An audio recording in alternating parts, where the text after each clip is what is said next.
وہ منظر مجھے یاد آتا ہے حضرت عباس علم بردار، حضرت امام علی مقام کے بھائی ہیں، سگے بھائی ہیں حضرت عباس، مولا علی شیر خدا کے بیٹے ہیں۔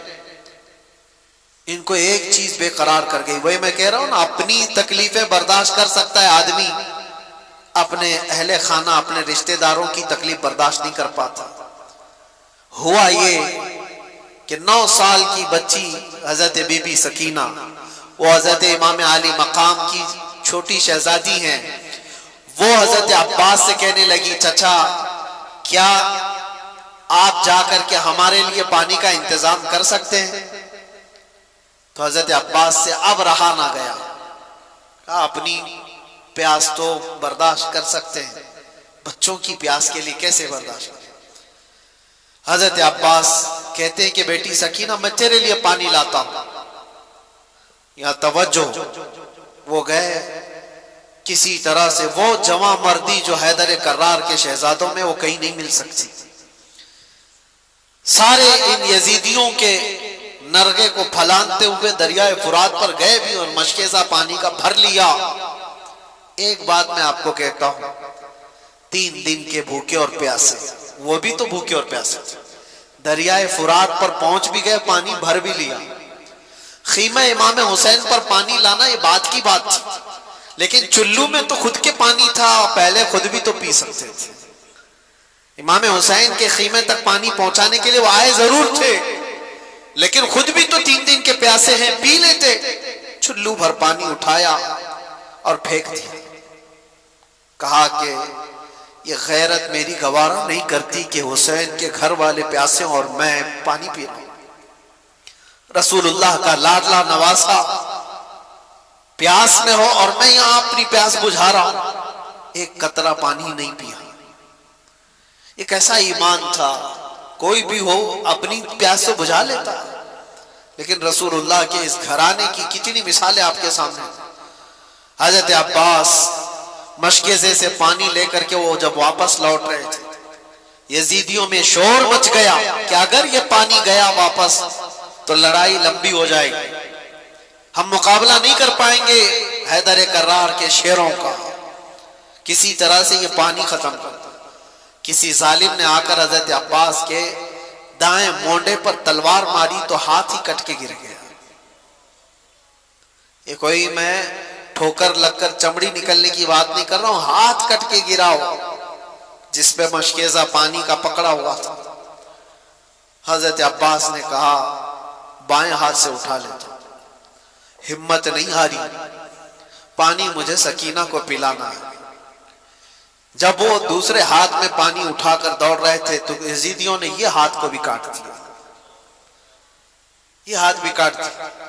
جس کے بازوؤں کے دونوں ہاتھ کاٹ دیے ہو اس کی کیفیت کیا ہو، کیا درد نہیں ہوتا ہوگا، کیا تڑپ نہیں ہوتی ہوگی، لیکن ان کے اندر ایک ہی دھن تھی کہ مجھے پانی پلانا ہے خیمہ حسین۔ جو وہاں بچے پیاسے ہیں، اپنے دانتوں سے پکڑ لیا مشکیزے، کہا میں اس طرح سے جاؤں گا بغیر ہاتھوں۔ یزیدی ظالموں نے دیکھا کہ یہ ہار نہیں مانتا ہے تو تیروں سے چھلنی کر کر کر کے اس مشکیزے کا پورا پانی بہا دیا۔ حضرت عباس کہتے ہیں اب میری ہمت ختم ہو گئی، حضرت عباس کہتے ہیں اب میں نہیں جا سکتا خیمہ امام حسین کی طرف، گر گئے، زخموں سے چور چور تھے، خون رس رہا ہو دونوں بازوؤں سے اور پانی بھی ختم، ساری چیزیں ختم ہو گئی۔ تو ظالموں نے دیکھا کہ عباس گر گئے زمین پر تو کسی یزید نے آ کر کے آپ کے سینے پہ نیزہ مار کر شہید کر دیا۔ یہ وہ منظر تھا، امام حسین دوڑتے ہوئے آئے اپنے اس چھوٹے بھائی کو اٹھانے کے لیے۔ امام حسین کے سگے بھائیوں میں یہ چھوٹے بھائی اکیلے تھے کربلا کے میدان میں۔ آ کر دیکھا تو دونوں بازو کٹے ہوئے ہیں اور پورا جسم زخمیوں سے چور ہے اور نیزہ سینے پر لگا ہوا۔ آپ نے امام علی مقام نے ان کو اٹھایا، اور جانتے ہو یہ ایک ہی موقع ہے جب روایت ملتی ہے امام علی مقام نے اللہ کی بارگاہ میں یوں عرض کیا تھا اپنی ریڑھ کی ہڈی کو پکڑ کر، کمر کو پکڑ کر، الآن انکسر ظہری، آج میری کمر ٹوٹ گئی۔ بھائی جب چلا جاتا ہے تو کمر ٹوٹ گئی، لیکن یہ نہیں کہا کہ ایمان ٹوٹ گیا۔ جسم کمزور ہو جاتا ہے لیکن ایمان نہیں۔ امام علی مقام آئے واپس خیمے میں، بی بی سکینہ ویسی پیاسی تھی، آپ کی اہلیہ ویسی پیاسی، آپ کے گھر کے بچے ویسی پیاسی۔ وہ منظر کیا عجیب منظر ہے۔ مجھے بات یاد آتی آج سے 1 سال پہلے جب میں کربلا کے واقعات جیل کے اندر بھی سنا رہا تھا، تو جو غیر مسلم ہیں وہ بھی رو رہے تھے، غیر مسلم جن کا ایمان نہیں ہے، امام علی مقام کے گھرانے کی ان شہادتوں کو سن کر وہ بھی رو رہے تھے۔ یہ سانحہ ایسا ہے۔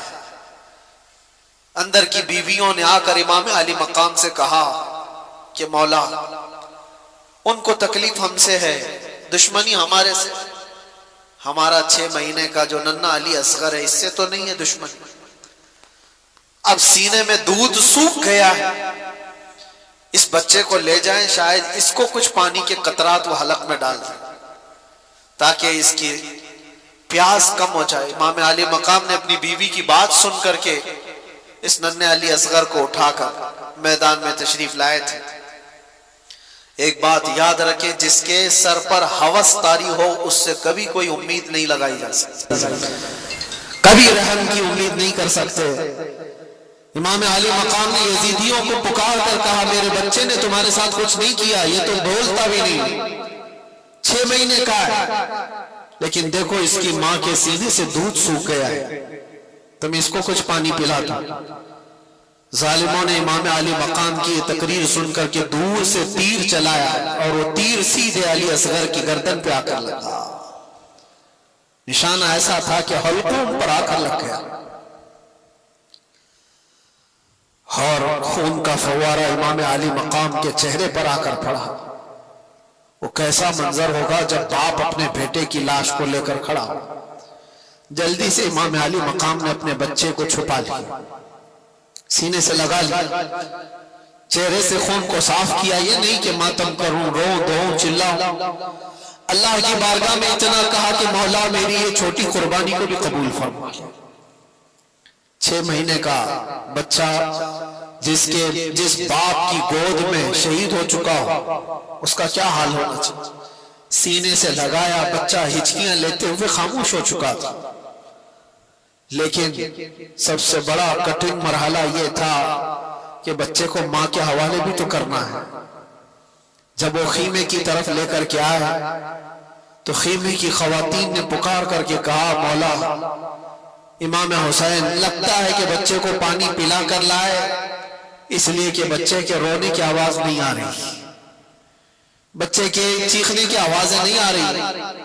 دور سے خواتین نے پوچھا امام علی مقام سے کہ مولا کیا بچے کو انہوں نے پانی پلا دیا؟ امام علی مقام نے کہا ہاں، انہوں نے ایسا پانی پلایا کہ اس کے بعد تمہارا بچہ کبھی پانی نہیں مانگے گا، اس لیے کہ اس کے مقدر میں یہاں کا پانی نہیں تھا، اس کو پانی یہ ظالم کیا پلاتے، اس کو پانی تو رسول اللہ کے ہاتھ سے پینا تھا، نبی پاک صلی اللہ تعالی علیہ وسلم کے ہاتھ سے جام کوثری سے پینا تھا۔ کیسا صبر کا موقع ہو سکتا ہے۔ یہ سب میں آپ کو مرحلے بتا رہا ہوں، ذہنوں کو حاضر رکھ کر کے سوچو کہ اس میدان میں کھڑے ہوئے اس امام علی مقام کے ساتھ کیا گزر رہا تھا۔ جب یہ سب شہادتیں ہو گئی تھی، وہ آخری وقت تھا جمعہ کا، جب امام زین العابدین خیمے میں آ گئے، کہا کہ مولا مجھے جانے کی اجازت ہے۔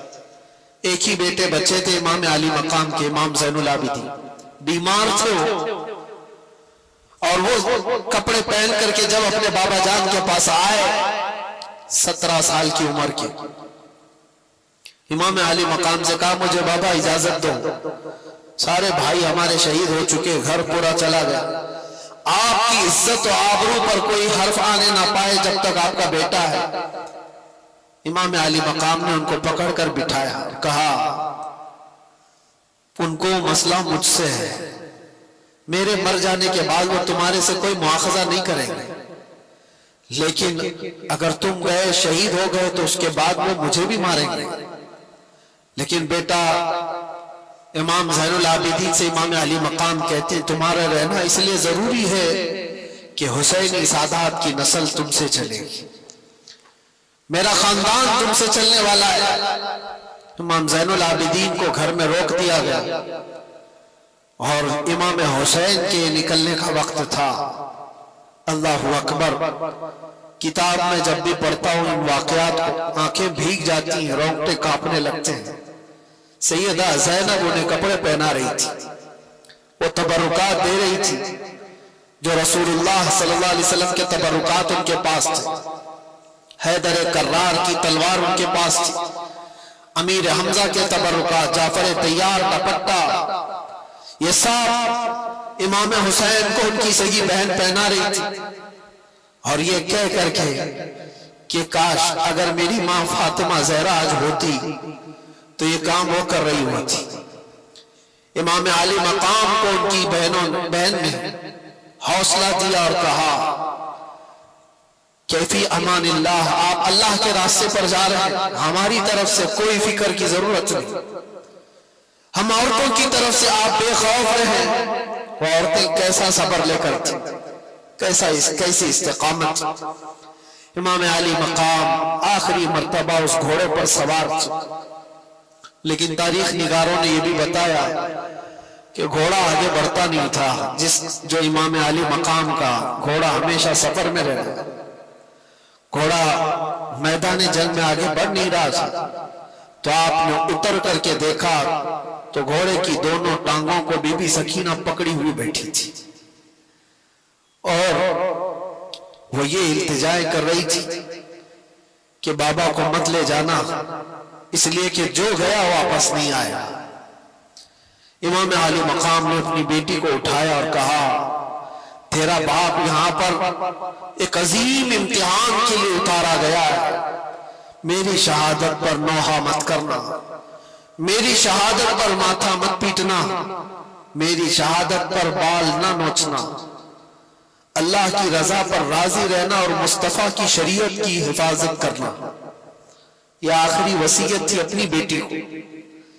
اور جب گئے مولا امام حسین، آخری وقت بھی امام علی مقام نے ان کو موقع دیا، یزیدیوں کو کہا اب بھی جو کچھ ہو گیا ہے اس کو ختم کیا جا سکتا ہے، میرے گھر والے سب قتل ہو گئے، اب بھی تم کو موقع دیتا ہوں کہ میرے قتل سے اپنے ہاتھوں کو رنگین نہ کرو، ورنہ قیامت میں کیا منہ لے کر کے آؤ گے میرے نانا کے پاس، کیا جواب دو گے؟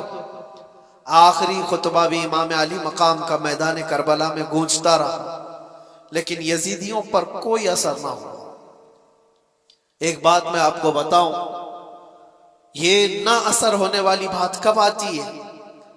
جب کسی پر کوئی بات اثر نہیں کرتی ہے تو یہ وہی مقام ہوتا ہے جب دل دنیا کی لالچ میں مردہ ہو چکا ہو، وہ آج بھی ہو سکتا ہے۔ اور کہا گیا جب کسی کا دل مردہ ہوتا ہے لالچ میں، دنیا کی لالچ میں، اس کے لیے ماں سے زنا بھی کوئی بڑی بات نہیں ہوتی۔ اسی لیے ہمیشہ یاد رکھو، دل کے مردہ ہونے سے پہلے اپنے دلوں کا علاج کرو۔ دل جس کا مردہ ہوتا ہے اسے کوئی احساس ہی نہیں ہوتا کون مر رہا ہے کون جی رہا ہے۔ اس لیے میرے عزیزوں، وہ یزیدی جو وہاں کھڑے تھے وہ مردہ دل تھے، لالچ سوار تھی، دنیا کی ہوس سوار تھی۔ امام علی مقام کے دیے ہوئے خطبوں کا کوئی اثر نہیں ہوا، ان کو خطبہ سننے کی ضرورت کیا تھی؟ صرف اتنا دیکھ لیتے چہرے امام حسین میں جلوہ رسول نظر آ رہا ہوتا۔ کیا ان کو یہ نہیں معلوم تھا کہ یہ فاطمہ زہرا کا لاڈلا ہے؟ کیا انہیں یہ نہیں معلوم تھا یہ حیدر کرار کا لخت جگر ہے؟ کیا انہیں یہ نہیں معلوم تھا کہ رسول اللہ نے کہا ہے اپنی حدیث پاک میں الحسن والحسین سیدہ شباب اہل الجنہ، حسن اور حسین جنتی جوانوں کے سردار ہیں؟ یہ سب باتیں ان کو نہیں معلوم تھی؟ سب معلوم تھی، لیکن تف ہے، لعنت ہے دنیاوی ہوس اور ہرس کا کہ جب یہ کسی کے دل پر سوار ہو جاتی ہے تو پھر تمام احساسات اس کے ختم ہو جاتے ہیں، ایک ہی چیز نظر آ رہی ہوتی ہے، دنیا دنیا دنیا۔ وہ نسبتوں کا احترام نہیں کرتا، اسے ماں، باپ، بیٹی، استاد، مرشد، اولیاء، انبیاء کچھ معنی نہیں رکھتے دل جب مردہ ہوتا ہے۔ اسی لیے میں کہتا ہوں میرے عزیزو، دلوں کو مردہ ہونے سے بچا لینا، ہمیشہ دلوں کو مردہ ہونے سے بچا لینا۔ میں اس پر پھر گفتگو کروں گا انشاءاللہ، آج ذکر کی مجلس بھی ہے اور ہم اپنے دلوں کو زندہ کرنے کے لیے آئے، لیکن تذکرہ امام حسین کا اس لیے ضروری تھا کہ آج کی یہ رات مولا حسین کی کیسی رات رہی ہوگی۔ جب آپ آئے آخری خطبہ بھی دیا، ظالموں پر کچھ اثر نہ ہوا، لڑنے پر تل گئے، اور لوگ یہ تو بیان کرتے ہیں کہ امام علی مقام کو شہید کر دیا گیا، لیکن کیا آپ نے کبھی یہ بھی سنا کہ امام علی مقام کے شہزادوں نے ان کتوں کی کیسی درگت بنائی تھی؟ ایک ایک شہزادے نے 100 پر حملہ کیا تھا، ایک ایک شہزادے نے 100 پر حملہ کیا ہے، اسی لیے تو وہ مقابلہ تنہا کر نہیں پاتے تھے۔ حضرت امام قاسم امام حسن کے بیٹے، ایک ہی جوان ایسا ہے جو میدان میں موجود ایک بہت بڑا پہلوان مقابل میں آیا تھا، اور اس نے یہ کہا تھا کہ میں اس بچے کے مقابل کا لائق نہیں ہوں، یہ بچہ میرے لائق نہیں ہے، میں تو اپنے بیٹے بھیجتا ہوں۔ اس کے 4 بیٹے تھے اس پہلوان نے۔ امام قاسم کو وہ 19 سال کا جوان یہ کہہ رہا تھا یہ لڑکا ہے اور میں لڑکوں سے مقابلہ نہیں کرتا، میرا بیٹا کافی ہے۔ پہلے اپنے بیٹے کو بھیجا امام قاسم کے مقابل میں، منٹ نہیں گزرے تھے کہ گاجر کی طرح کاٹ کے رکھ دیا۔ دوسرے بیٹے کو بھیجا، امام قاسم نے اس کی گردن اڑا دی۔ تیسرا آیا، تیسرا بھی مر گیا۔ چوتھا آیا، چوتھا بھی مر گیا۔ ایک حیدر کرار کا شہزادہ ہے، پہلوان کے 4 پہلوان بیٹوں کو منٹوں میں اڑا دیا۔ ارے ان کو پانی دیے ہوتے تو 22,000 کو ایک امام قاسم ہی ختم کر دیتا، لیکن وہ امتحان کی گھڑی تھی، یہ امتحان کی گھڑی تھی۔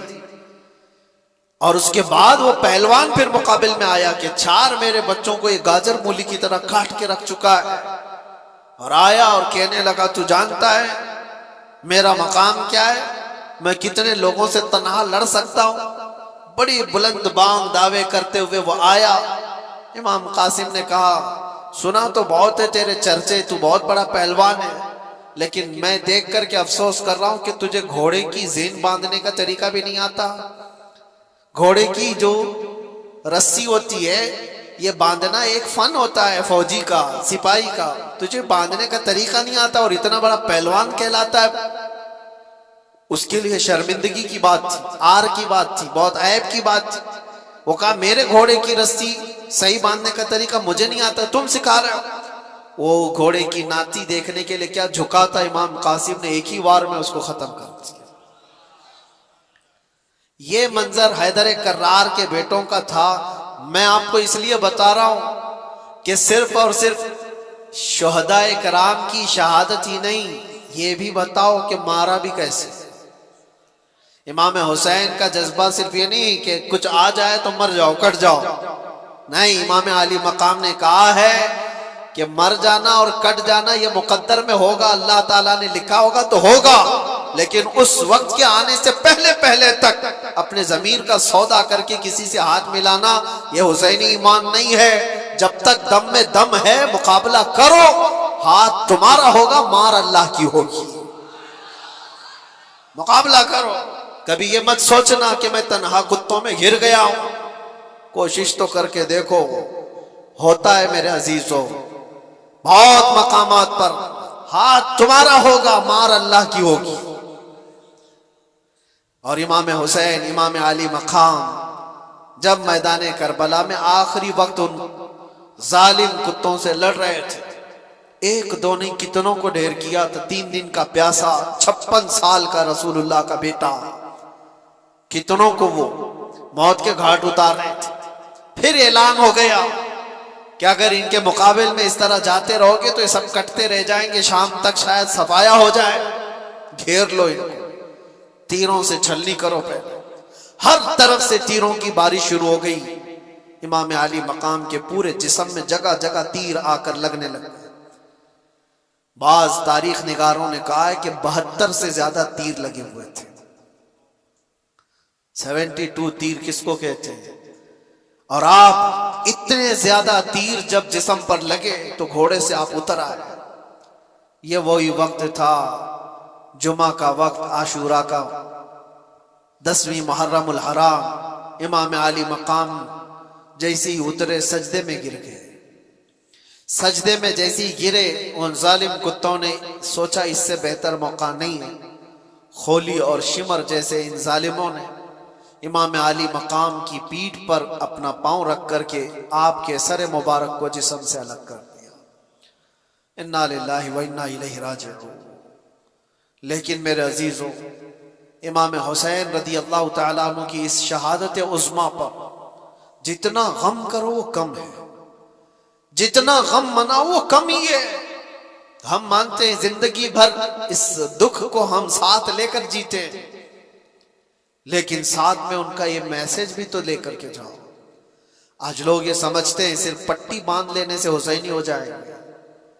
تم پٹی باندھ کر کے دکھا رہے ہو یا حسین لکھ کر کے؟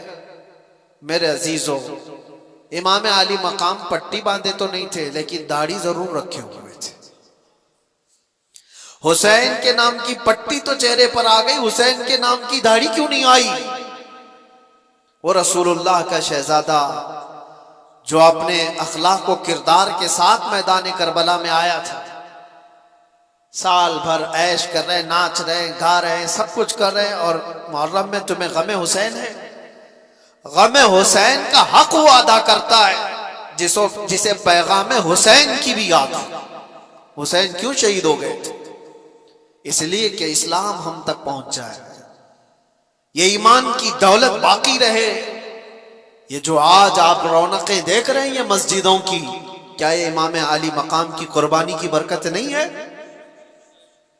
آج پوری دنیا میں میں مانتا ہوں اس اسلام کو آبیاری عطا کی ہے خون امام حسین. اسی لیے کہا ہے قتل حسین اصل میں مرگ یزید ہے، اسلام زندہ ہوتا ہے ہر کربلا کے بعد. امام علی مقام کا یہ پیغام یاد رکھو ہے نوجوانوں. تمہاری زندگی میں بہت سارے ایسے موقع آئیں گے، بہت سارے ایسے موقع آئیں گے، اور یزیدی فتنوں سے تمہیں دوچار ہونا پڑے گا. لیکن اس کا مطلب یہ نہیں ہے کہ تم سر چھپا کر بھاگ جاؤ. مصلحتیں اپنی جگہ پر، حکمتیں اپنی جگہ پر، تدابیر اپنی جگہ پر، لیکن کسی پر اگر سوار ہو جائے کوئی چیز تو پھر ہٹنا بھی نہیں. حق کے ساتھ قائم رہنا یہ حسینی ایمان، حق کے ساتھ قائم رہنا یہ حسینی ایمان. آج ہم سے جو لوگ یہ کہتے ہیں، میں مانتا ہوں کہ حالات ایسے ہیں ویسے ہیں، ضرور ایسے ویسے ہوں گے، لیکن اگر سب چیزوں سے بچ کر کی بھی چلے جائیں تو مشورے دینے والے مجھے بتاؤ، میری زندگی کی گارنٹی دے دو کہ کچھ نہ بولو گے تو 100 سال آپ جی لیں گے. گارنٹی دو گے؟ کوئی ہے جو ہماری حیات اور ہماری زندگی کی گارنٹی دے گا؟ وہ صاحب بھی یہی کہیں گے گارنٹی کیا، ایک دن کی بھی میں نہیں دے سکتا. جب نہیں دے سکتے تو مشورہ کیوں دیتے ہو؟ ہماری زندگی کی گارنٹی نہیں لے سکتے اپنے ہاتھ میں تو ایسی بزدلی کا مشورہ نہ دو. ہاں ہمیں معلوم ہے موت و حیات اللہ کے دست قدرت میں ہے. اگر رب تبارک و تعالی چاہے تو چونٹی سے بھی تم مر سکتے ہو، مچھر سے بھی مر سکتے ہو، اور اگر وہ نہ چاہے تو بڑے سے بڑے فرعون بھی تمہارا کچھ نہیں کر سکتے. نمرود ہو کہ فرعون ہو کہ یزید ہو، کوئی تمہارا بال بیکا نہیں کر سکتا. یہ ایمان ہے اور یہ تقدیر ہے.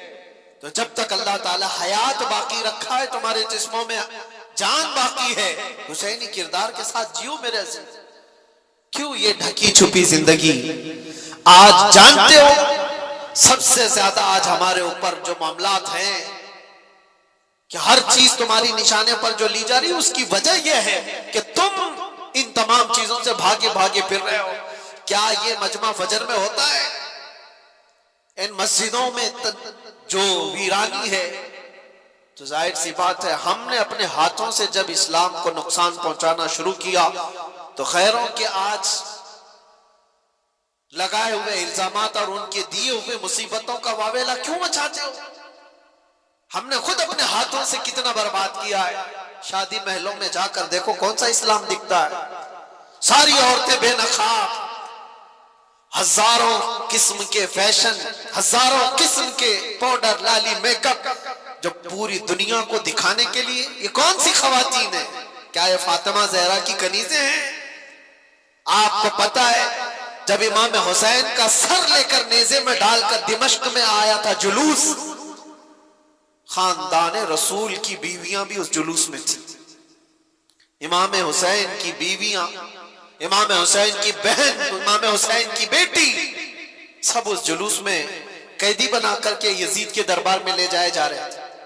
ایک واقعہ بتاتا ہوں، جب دمشق پہنچا یہ جلوس، نیزے پر امام حسین کا سر ہے اور آگے لے کر چلا جا رہا ہے قافلہ، اور ساتھ میں عورتیں بھی ہیں۔ دمشق میں پورا مجمع ٹوٹ پڑا تھا یہ منظر دیکھنے کے کہ کربلا سے لٹا ہوا قافلہ آیا ہے، اور ان کو دیکھنے کے لیے سارے لوگ مجمع کے بڑی تعداد میں گلیوں میں کھڑے تھے۔ اب سوچو، جس کا تماشا دیکھنے کے لیے پورا شہر کھڑا ہو، اس کے سامنے سے گزرنا ہے۔ اس مجمع کے بیچ میں ایک بوڑھے صحابی تھے، رسول اللہ صلی اللہ علیہ وسلم کے صحابی۔ وہ دیکھ کر کے رونے لگ گئے کہ کیا منظر ہے، میں نے اس سر کو دیکھا تھا، یہ سر وہی ہے جس کو رسول اللہ بوسہ دیا کرتے تھے، میرے آقا اپنی زبان ان کے منہ میں دیتے تھے، امام حسین کو اپنا لعاب چساتے تھے۔ وہ صحابی دیکھ کر کے دوڑتے ہوئے مجمع میں آئے، یہ جو قافلہ جا رہا تھا اس میں دیکھ کر پہچان لیا بی بی سکینہ۔ توجہ چاہتا ہوں میرے عزیز، بی بی سکینہ کو دیکھ کر پہچان لیے کہ یقیناً حسین کی بیٹی ہے۔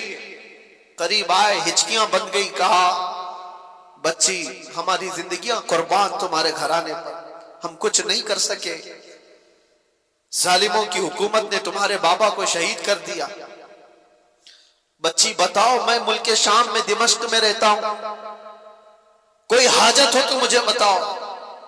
اس موقع پر جو بھوکے اور پیاسے قیدی آئے وہ اپنی حاجت کیا نہیں کہہ سکتے تھے؟ آپ نانا جان کے صحابی ہیں؟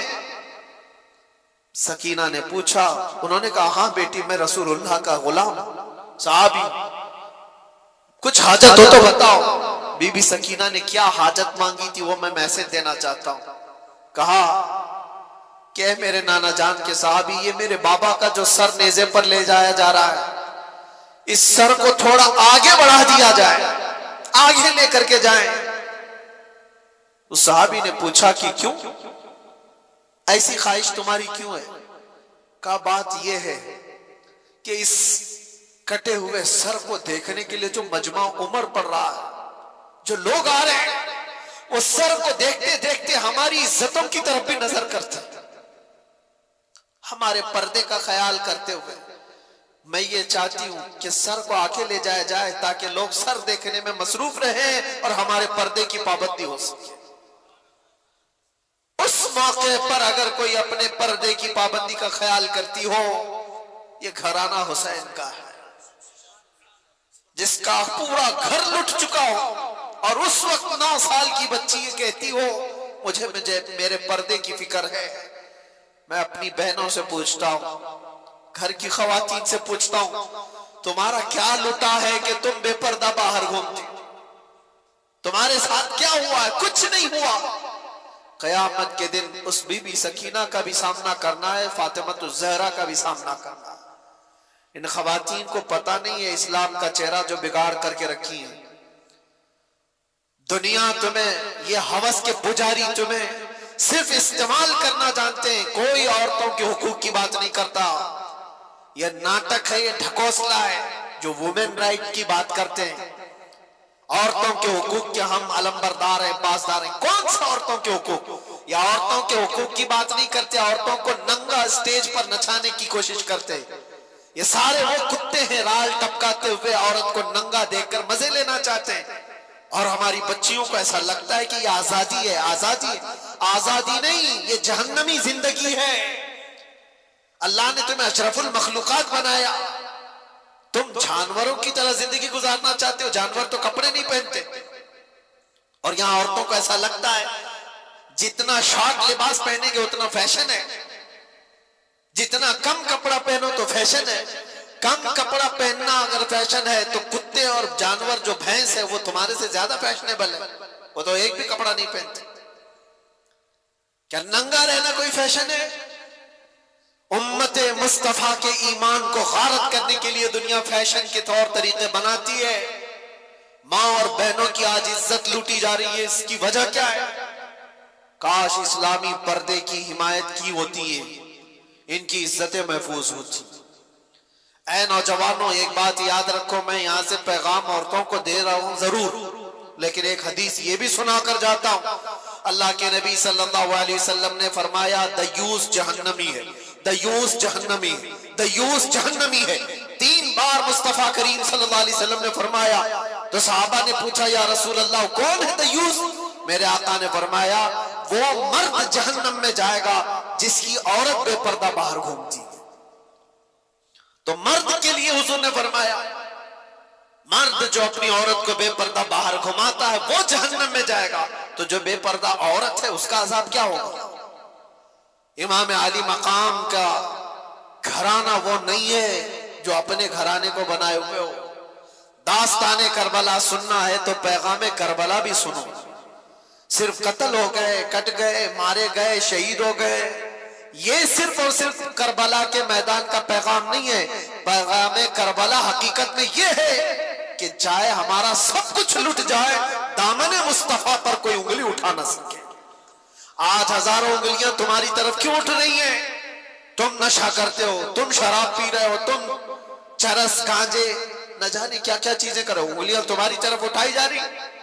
یہ ایسا کرتے، یہ ایسا کرتے، یہ ایسا کرتے، در حقیقت تمہاری طرف یہ انگلیاں نہیں ہیں، تمہاری نسبت رسول اللہ سے کم اس بات کا خیال کرتے کہ دنیا میری طرف انگلی اٹھا کر کہیں حضور کو تو نہیں گالی دے گی۔ آج نبی پاک صلی اللہ تعالی علیہ وسلم تک جو یہ ظالم انگلیاں اٹھ رہی ہیں اس کی وجہ کچھ اعمال ہے، برے اعمال ہیں۔ توبہ کرو۔ میرے مصطفیٰ کریم صلی اللہ علیہ وسلم جس طرح تمہیں دیکھنا پسند کرتے تھے ویسے بن جاؤ، بس یہ زندگی ہے۔ زندگی یہ نہیں ہے کسی کی کسی کے لیے، زندگی ہے نبی کی، نبی کے لیے نا سمجھ مرتے ہیں، زندگی کے لیے جینا مرنا ہے سب کچھ نبی کے لیے۔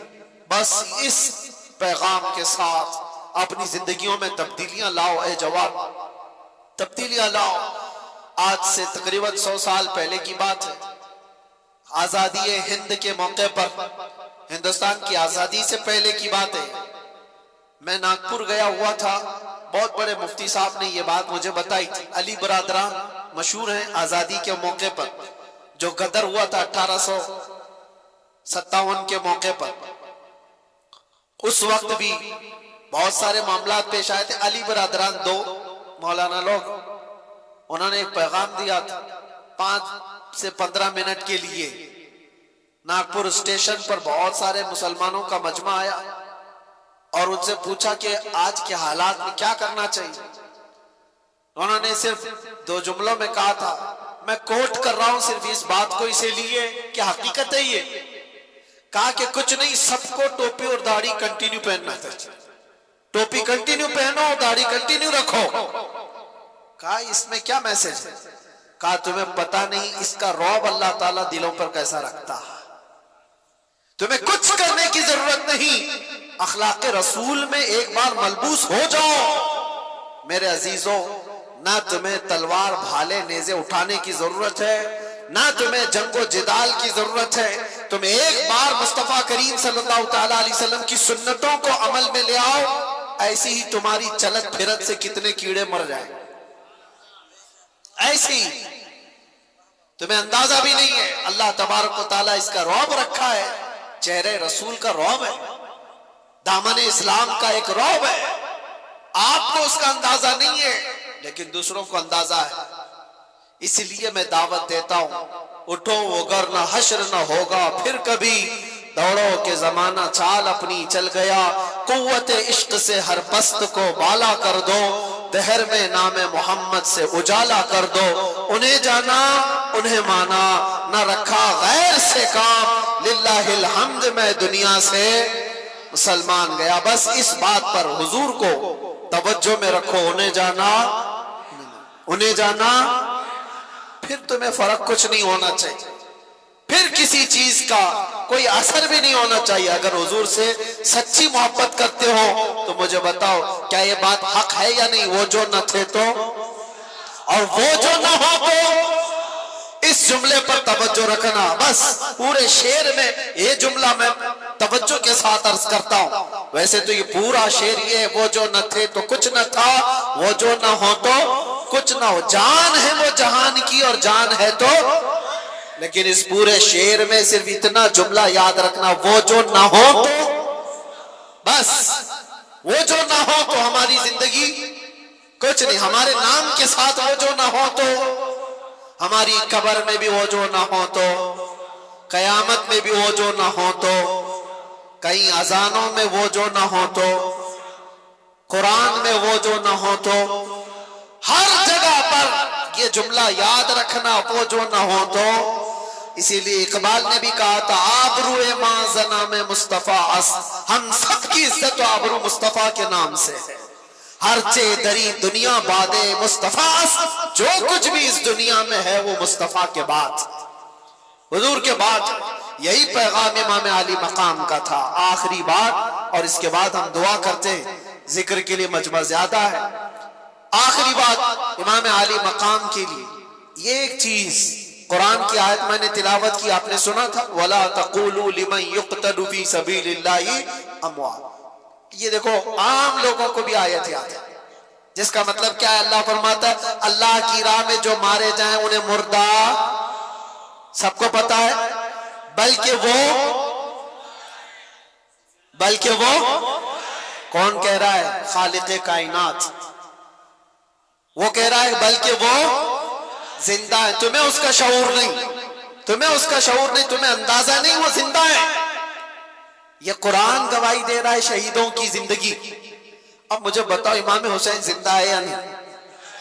تو زندہ جاوید کا ہم ماتم نہیں کرتے، زندہ جاوید کا ہم، خیر مجھے جو بات عرض کرنی ہے، ایک طرف تو قرآن کی یہ آیت اور ایک طرف دوسری آیت میں آپ کو بتاتا ہوں 20ویں پارے میں اللہ اپنے رسول سے فرما رہا ہے، یا ابو جہل، یا عتبہ، یا شیبہ، یہ سب جتنے دشمنان رسول ہیں، اِنَّكَ لَا تُسْمِعُ الْمَوْتَى وَلَا تُسْمِعُ الصُّمَّ الدُّعَاءَ، اے رسول آپ ان کو اپنی باتیں سنا نہیں سکتے، اس لیے کہ یہ گونگے بہرے مردہ ہیں۔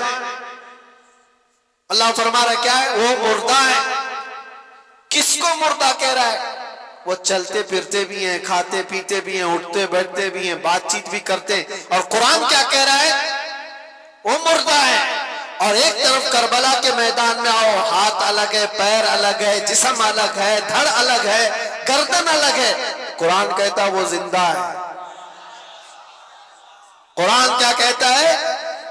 اور دوسری جگہ پر تو اللہ نے اور بھی اس سے بلند بات فرمائی، وَلَا تَحْسَبَنَّ الَّذِينَ قُتِلُوا فِي سَبِيلِ اللَّهِ أَمْوَاتًا، بلکہ ان کے مردہ ہونے کا گمان بھی مت کرو۔ کہنا الگ بات ہے، سوچنا الگ بات ہے۔ پہلی آیت میں کیا تھا؟ مردہ نہ کہو۔ دوسری آیت میں اللہ فرماتا ہے مردہ سوچو بھی مت، سوچ میں بھی نہ آئے تمہارے کیوں مردہ ہے۔ اب یہ فلسفہ سمجھ میں آتا ہے، جو چل رہا ہے، پھر رہا ہے، کھا رہا ہے، پی رہا ہے، اللہ فرما رہا ہے وہ مردہ ہے، انہیں کچھ سنا نہیں سکتے آپ۔ اور جو کٹ کے ٹکڑوں میں بدل گئے، اللہ فرما رہا ہے مردہ سوچنا بھی مت، وہ زندہ ہے۔ قرآن سے پوچھو پھر زندگی اور موت کہتے کسے؟ زندگی اور موت کیا ہے؟ قرآن کے فلسفے کے اعتبار سے تمہیں یہ جواب ملے گا، صرف اور صرف روح نکل جانے کا نام موت نہیں، اور چلنے پھرنے کا نام بھی زندگی نہیں، چلنے پھرنے کا نام بھی زندگی نہیں، اور روح نکل جانے کا نام بھی موت نہیں۔ حقیقت میں موت اور حیات کیا ہے؟ سنو قرآن کے فیصلے میں کہ اگر نبی پاک کی دشمنی پال کر بادشاہ کی کرسی پر بھی بیٹھ جائے وہ مردہ ہے، اور نبی کی عزت کا پرچم اٹھا کر 1000 ٹکڑوں میں بھی بدل جائے وہ زندہ ہے۔ موت و حیات عشق رسول کا نام ہے۔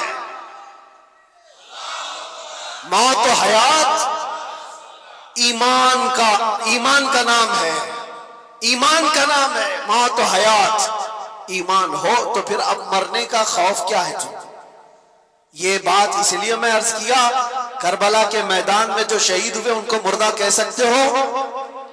نہیں، ایمان پر جن کی موت ہوئی ہے، ظلمن اگر قتل ہوئے ہیں تو اللہ نے ان کی زندگی کی شہادت قرآن میں عطا فرمائی۔